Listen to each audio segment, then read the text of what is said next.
Tonight on 2020. The perfect crime. Almost. I mean, you really thought you would be able to pull this off? Yeah, it's super stupid. He had the perfect plan for a bank heist. Every bizarre detail worked out. Extra suspects courtesy of Craigslist? Check. I needed to create the crowd, and that's when I went to Craigslist. Now imagine me times 15. What's up, dude? Escape by inner tube? Check. Wife kept in the dark? Check. Not even my wildest nightmares could I have dreamt up the kinds of things that he was actually doing. So how did he get caught? This wasn't your typical witness, was it? No. Catch me if you can. Plus, tired of your life or just your wife? Then arrange a death, your own, and leave your son to discover it. I don't know where he is. I can't find him. You gotta help me. And then that's when the whole search went crazy. And so did his wife when she began finding those mysterious emails. It was like someone rising from the dead. Disappearing act. And this sweet little old lady who's no lady. She's not even a woman, but a cross-dressing crook impersonating his dead mother to get her money. He became her. That's exactly what he did. The perfect crime. Almost. Here's David Muir and Elizabeth Vargas. Good evening. He almost got away with it. The high school hunk turned gentleman bank robber who had the brains and unfortunately the desperation to plan one of the most outrageous bank heists in years.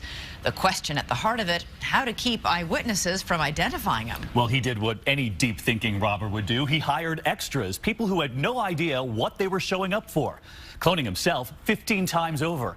And if it sounds like a movie, it might soon be. Tonight, though, the real-life script from the robber himself.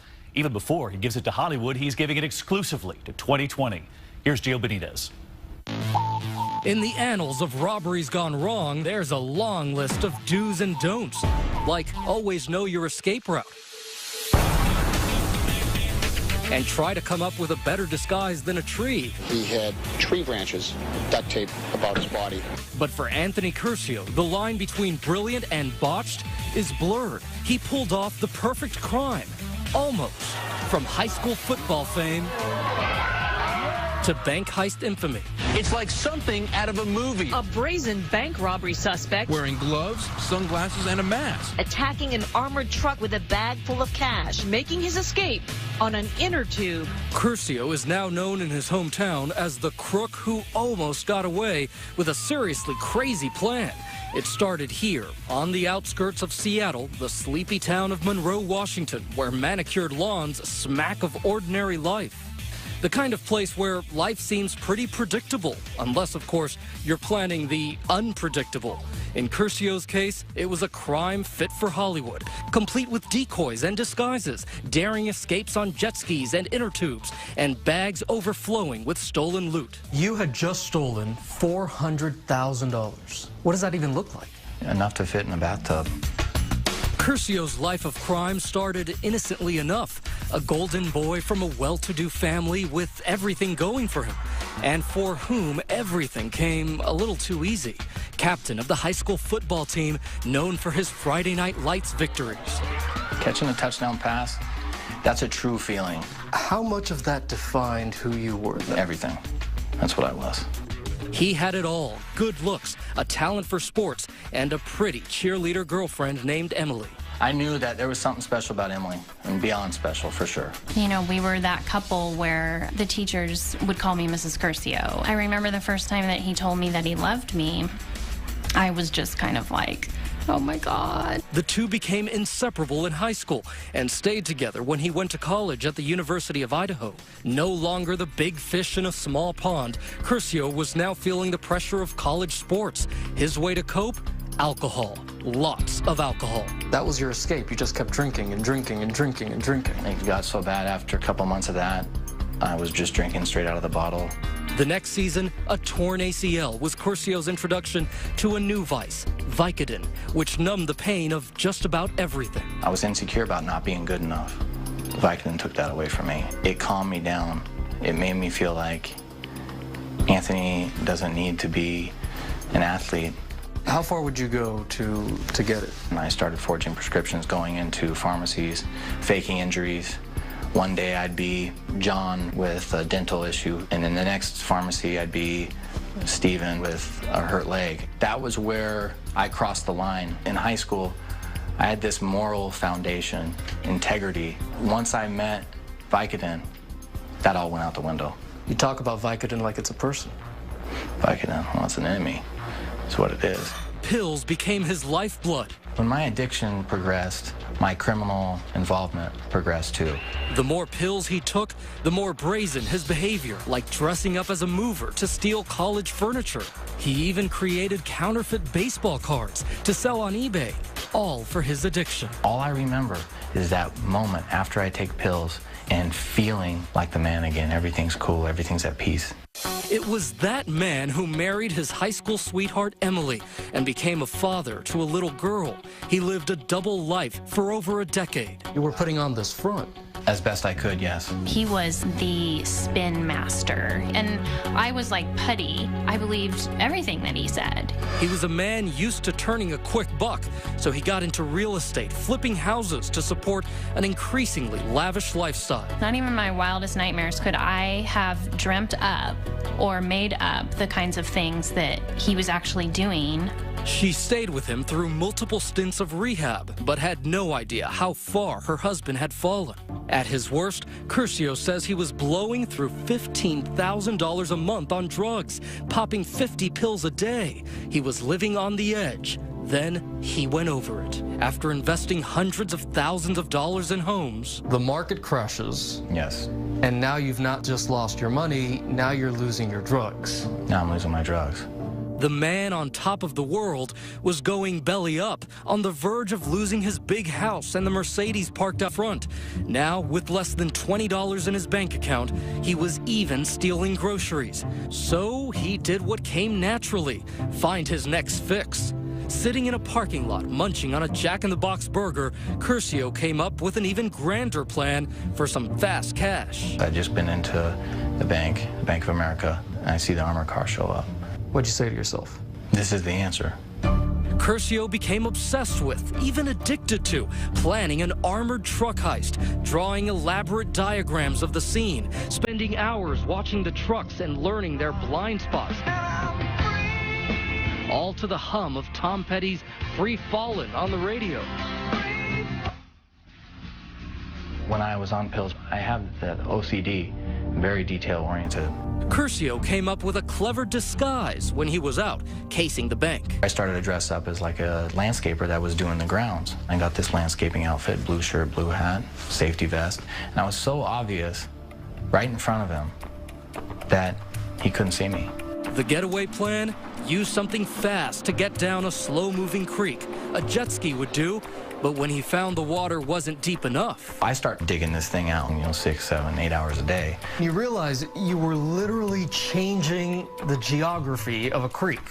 Yes. So that this could work. Yes, stupid. I mean, you really thought you would be able to pull this off? Yes, there was no question I wouldn't be able to pull it off. That's how I thought then. On the first dry, or rather wet run, the jet ski hit a rock, still not deep enough. So he came up with Plan B. He would use an inflatable yellow inner tube to float his way to freedom.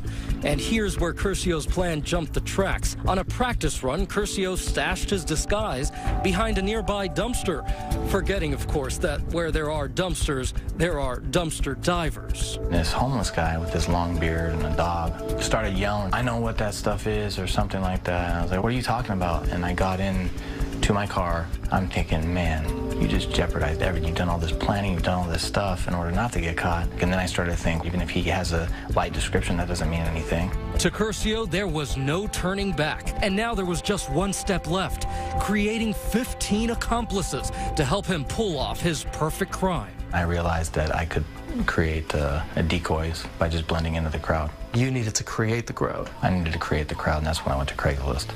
And this latest idea took Curcio's already wacky plan, what's up, dude, to a whole new level. This is my day. It's game time. Stay with us.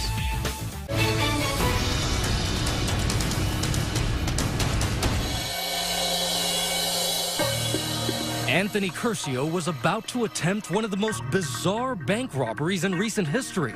After 3 months of meticulous planning, Everything was in place, including the final detail, decoys. I needed to create the crowd. How can I get people to show up at all this place, you know, at one time or whatever? My thing was, I'm gonna go make a Craigslist posting, and I'm gonna get people to wear the exact same thing I was wearing there. He posted a convincing ad luring eager landscapers with promises of $28 an hour. It specified a uniform, blue hat, blue shirt, safety glasses, and a yellow vest, a minor investment for someone looking for a job. He even followed up by email with more details, where and when to meet, and to stay put until their supervisor showed up. And it worked. The morning of the crime, a crowd of hopeful workers stood cluelessly outside the bank. This was the getup Curcio's ad called for. Now imagine me times 15.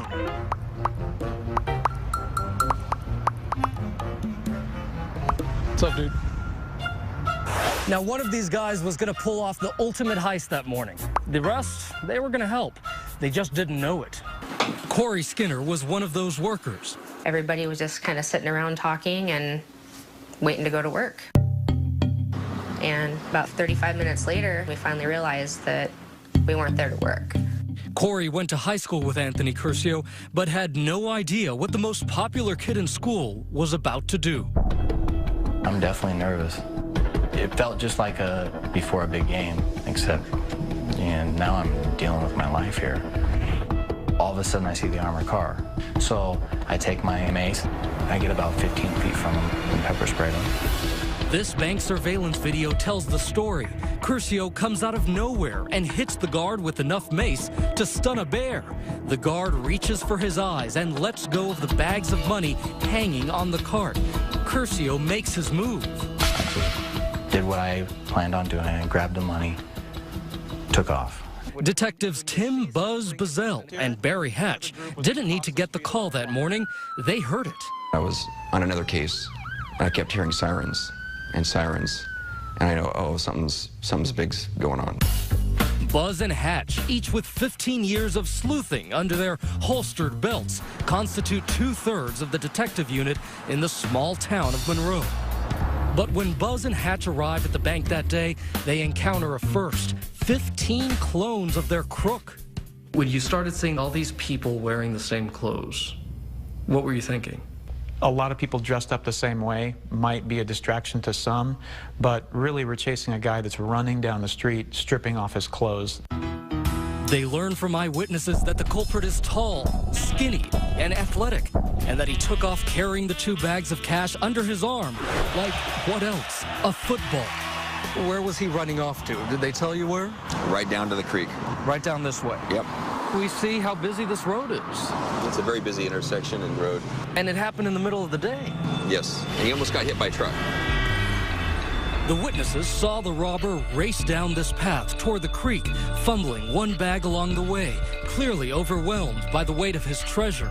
Then, for 200 feet at breakneck speed, he ran to the edge of the creek to make his unlikely getaway on an inner tube.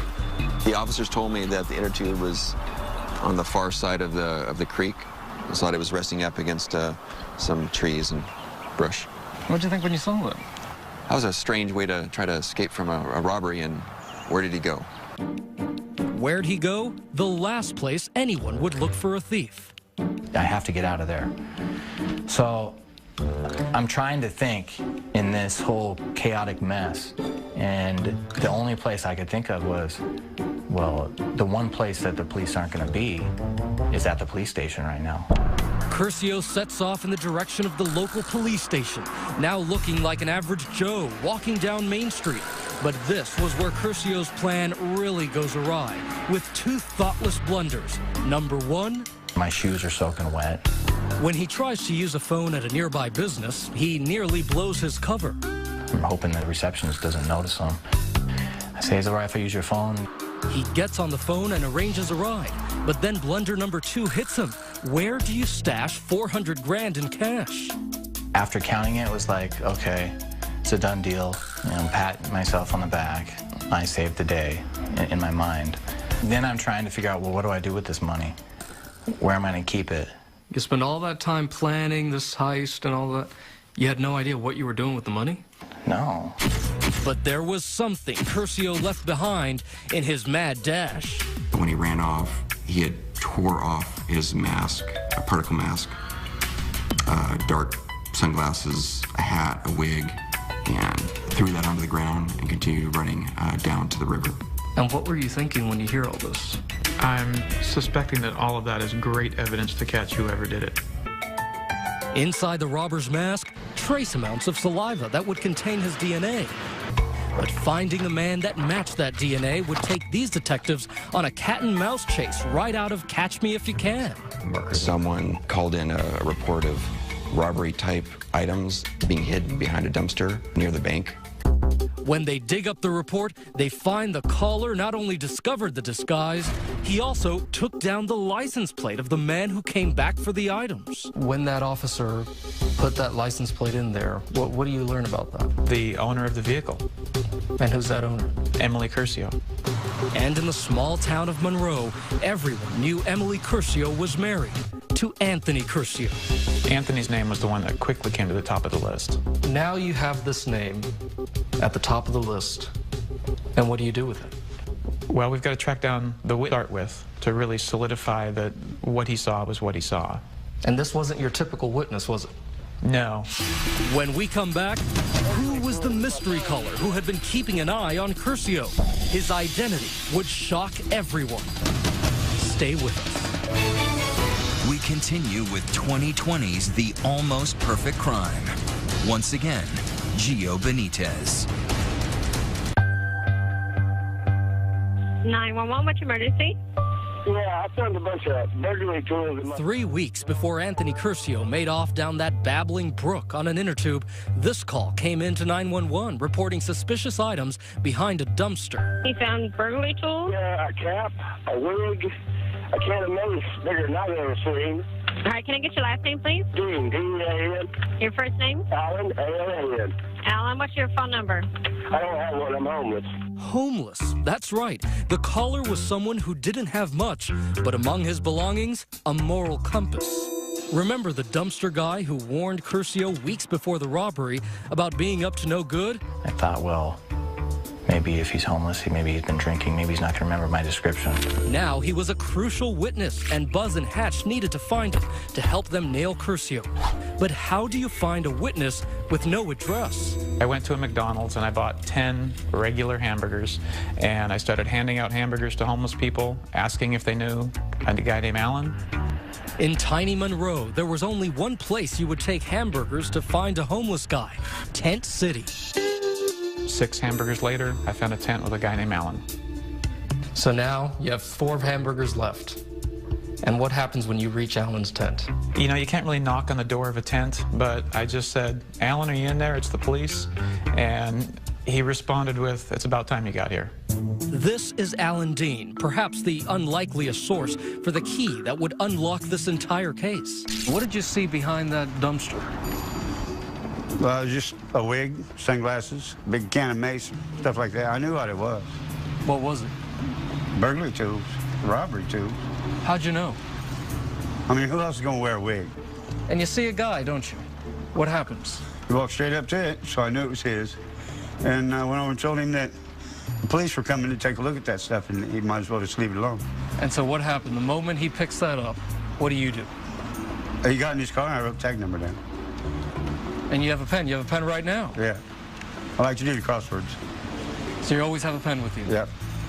What do you think he thought of you? I think he felt like that I wouldn't remember anything or something like that. You never thought that he was going to be the key witness? Oh, no way. No. I underestimated him completely, yes. With Dean's statement, detectives are closing in on Curcio. Then we decided we needed to set up surveillance on Anthony. And how did that go? At first, not good because we couldn't find him. So where does a thief with $400,000 go? Las Vegas. That's right. Instead of laying low, Curcio heads to the Palms Hotel in Sin City. And sin he did, cheating on Emily, throwing money around with another woman. But after a night of sex, drugs, and a Britney Spears concert, Curcio's conscience got the better of him, nagging thoughts of his wife, toddler, and now a newborn, just weeks old. And it's like, why'd you do that? Why are you in Vegas? Why aren't you home with your family? Why aren't you a husband? Why aren't you a father? And here I have all this money, and it still didn't solve that problem. And it made me sick. He returns home to a very suspicious wife. The town rumor mill still buzzing from the heist. He would make comments about the robbery like, oh, did you see this in the paper? And he'd hand me the paper and be like, oh my gosh, isn't this awesome? You know, isn't this cool? I'm like, yeah, pretty cool, you know, like whoever did that's gonna get caught, and then I'm sure they're gonna think it's really cool then. But Emily isn't the only one watching him. So are Buzz and Hatch, waiting patiently while suspect number 1 keeps screwing up. His 400 G's now bankrolling flashy purchases like a Range Rover. Then one day, when he stops at a gas station, cops get the break they need. They saw him get out with a Gatorade bottle that he had in his vehicle and throw it into the trash. Inside that bottle, enough of Curcio's DNA to compare to the saliva in that mask ditched at the scene. Bingo, it's a match. What's going through your mind? We got him. We got our guy. While hanging out in this Target parking lot with a little pocket money, $17,000, Anthony Curcio was arrested. There was definitely a moment where it sunk in that he definitely had something to do with this, and how the hell did I get here was when I looked through that peephole and there's 4 armed police FBI agents on my porch. After years of secret addiction and lies, watching her best friend spiral out of control, Emily was spent.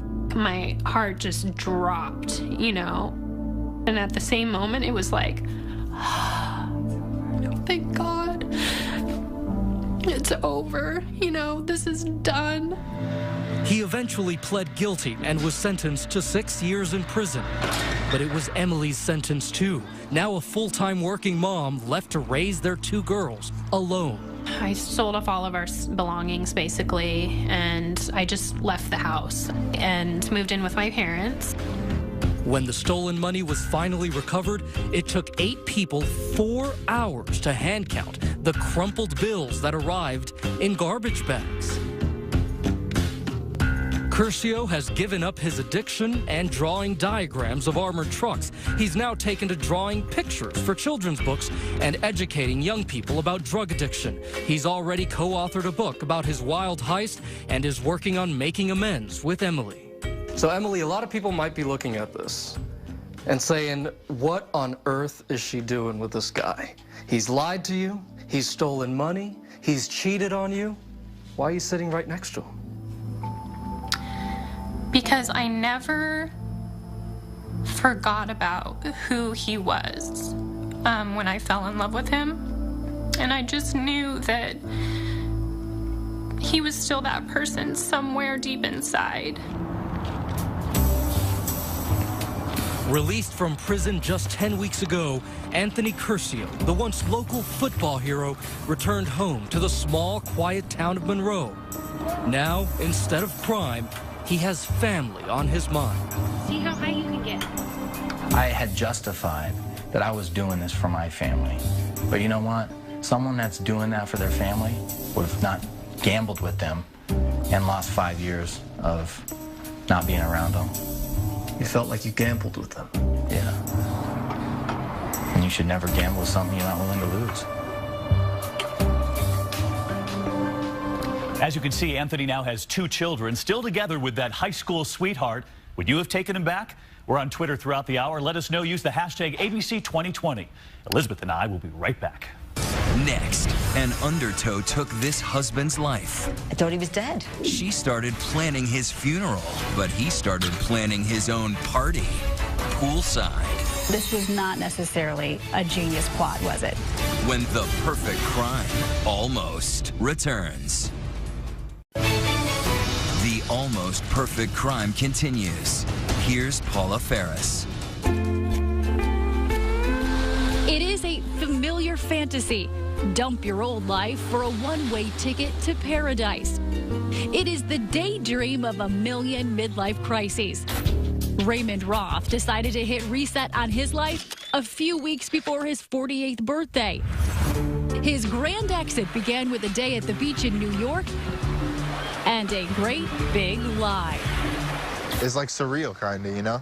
John Roth shows us the exact spot where his father got in over his head. I'm afraid that my dad might just show up out of nowhere, and that would be crazy. Saturday, July 28, 2012. The weather overcast and cool with a chance of rain. Nevertheless, Raymond and son decide it's a perfect beach day. Neighbor Ron Christian remembers.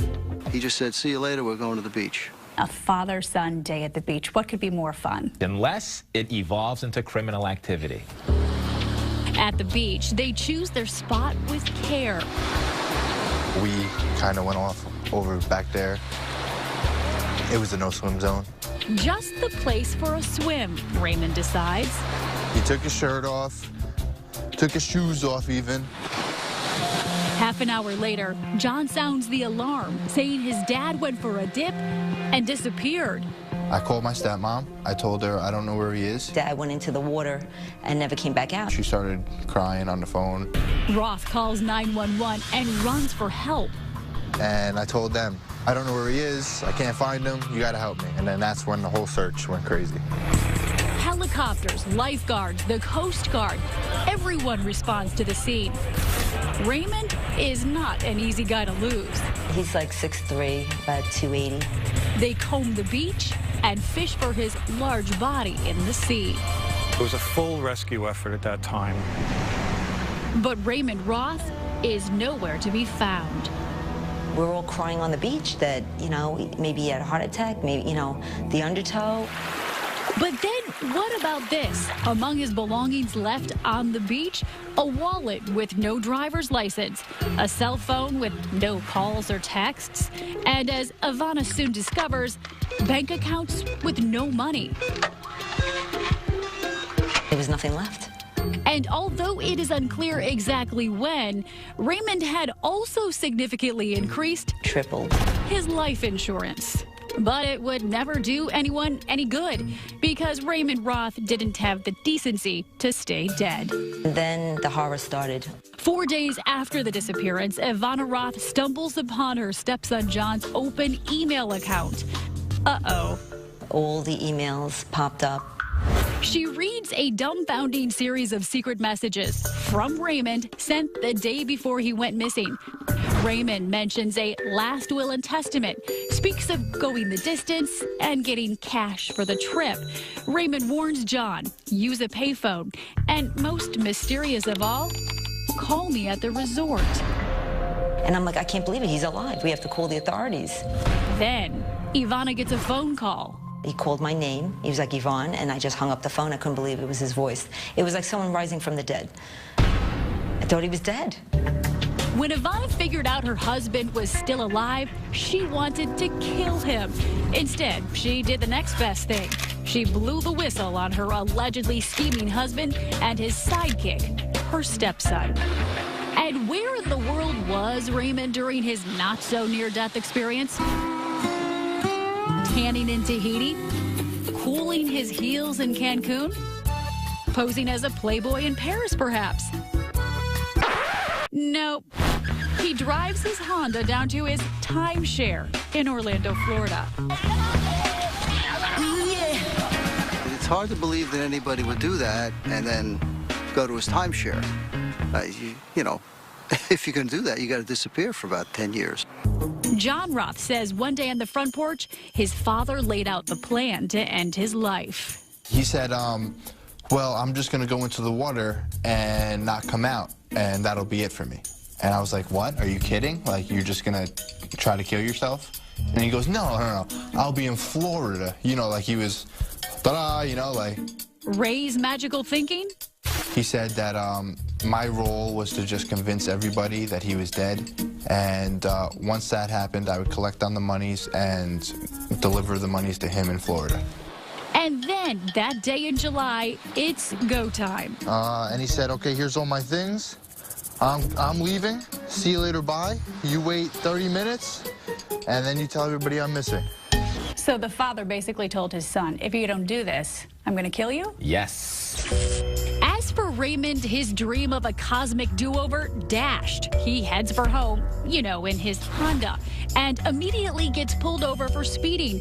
Never mind his real violation, DWD, driving while supposedly dead. I got a guy on a traffic stop that's listed as missing involuntary out of New York. Raymond is sent on his way. Being a missing person is not a crime, but insurance fraud is. And those are the charges waiting for him when he finally resurfaces in New York. Why did you fake it? Where it seems nobody loves Raymond. Great, now is the time to apologize. Raymond says the life insurance angle was his son's idea. He had nothing to do with that. But prosecutors charge both men with insurance fraud. So ends one man's fatally flawed plan. Raymond Roth will have to live with the consequences, but not with his wife. Living up to her vow, till death do us part, she filed for divorce. I didn't realize that, you know, he turned into such a horrible person. The least of Raymond's worries, since instead of a bachelor pad timeshare down south, he may be sharing a prison cell upstate. Raymond Roth is currently in jail on a slew of new charges from this past March: attempted kidnapping, burglary, and impersonating a police officer. His next court date is this coming Monday, after his attorney gets reports from a psychiatrist. Might be a good idea. We'll be right back. Next, there's a big lie behind those granny sunglasses. But only these man hands would give it away. How bizarre was this case? I've never seen anything like this before. And you haven't either. Just wait. There was something strange about Mrs. Prusick, how she always wore sunglasses on the cloudiest days, never said much, how her clothes never quite fit. But the strangest thing of all is how a woman close to 80 years old managed to pull off the almost perfect crime until her hands gave it away. Here's Amy Robach. It's your average ho-hum afternoon at the DMV. As security cameras roll, a 77-year-old woman named Irene Prusick, dressed in red, her favorite color, steps up to the counter for the utterly routine task of renewing her license. Not much to see, right? But in fact, this seemingly innocuous video holds the key to a tantalizing mystery. A twisted tale of cross-dressing and crime. How bizarre was this case? In all my years, I've never seen anything like this before. Irene Prusick was a former actress and model who made her home in this neighborhood in Brooklyn, New York. Irene spent her entire life in this elegant brownstone and was a well-known figure to neighbors like John Coffey. How would you describe Irene? She was a woman that she had elegance, she had poise, she knew how to carry herself. Irene shared her home with her son, Tom, who was known around the neighborhood as a quiet, enigmatic man. He didn't have too many friends in the neighborhood that I know of. He had none that I know of. By 2003, Irene and her family had hit hard times. Unable to keep up on payments on the family brownstone, the property was sold under foreclosure. Staring eviction in the face, Irene was getting desperate. Fighting to keep her home, she filed lawsuit after lawsuit to avoid eviction. This photo of Irene was taken by her attorney April of 2009. It was later that year when security cameras recorded that video of her renewing her license at the DMV. But for the past 6 years, there was something about Irene that was a hidden mystery. Her real home was not the townhouse in Brooklyn, but here. Irene Prusick had been dead and buried since 2003. Our beloved mother, reads Irene's headstone, everyone's talking about the lady in red. Also a note from her son, love Tom. But Thomas Parkin, shown here at the funeral home in front of his mother's casket, had much more sinister matters in mind than bereavement. Parkin was a con man and a thief who hatched the big lie, an elaborate scheme to impersonate his dead mother for criminal gain. He became her. That's exactly what he did. because in his own mind, in his own plan, she needed to still be alive. Parkin's incredible ruse started the very day of his mother's funeral. For her death certificate, he provided the funeral director with a fake date of birth and social security number, which means her death was never officially recorded. So the government continued to issue Irene's monthly social security checks, and Parkin, seen here on a bank surveillance camera, cashed them for himself. Parkin was also able to dupe various banks into issuing him credit cards in his dead mother's name. Even the court system fell for Parkin's scheme. He filed lawsuits in his dead mother's name in order to hang on to the Brooklyn townhouse, and no one was the wiser. Why didn't the court system catch him? The agencies he was dealing with are set up to take things at face value. He was exploiting that reliance on honesty. But in the most bizarre twist, Parkin would actually dress up as his dead mother to further his scheme. That DMV video of Irene renewing her license, authorities say that's really Parkin dressed in drag, assisted by an accomplice. What was your reaction to that? The thing that jumped out at me was he's doing a pretty good job, except that person walking across the DMV floor is walking like a 45-year-old man, not like a debilitated 73-year-old. Parkin might never have been found out if it wasn't for a stunning development in the case in March of 2009. Believe it or not, Parkin himself walked into the Brooklyn District Attorney's office complaining that he and his mother were being defrauded over their townhouse. Thomas Parkin came into this office and repeatedly told them, Irene Prusik is alive, Irene Prusik is alive, Irene Prusik is alive. It doesn't take long for investigators to discover that Irene is actually dead. While pretending to look into his fraud claim, investigators press Parkin on the phone to set up a face-to-face meeting with his mother. It would aid our case if we could actually sit down and speak to your mother. Okay. Okay, son? Now, the thing is that she doesn't know. We haven't kept her up to date or informed of what has been going on. Most of the time, she's in Jersey, like she's now. This Friday was her birthday, so she wanted to be out there with the rest of the family. God bless her. God bless her. You have a party? Well, we had a little bit of a celebration over here. Finally, Parkin agrees to arrange a meeting with his mother at the Brooklyn townhouse. A hidden camera is rolling as investigators enter the building, and Parkin's accomplice leads them to a darkened room. And they walk in, and there is Mr. Parkin wearing dark glasses.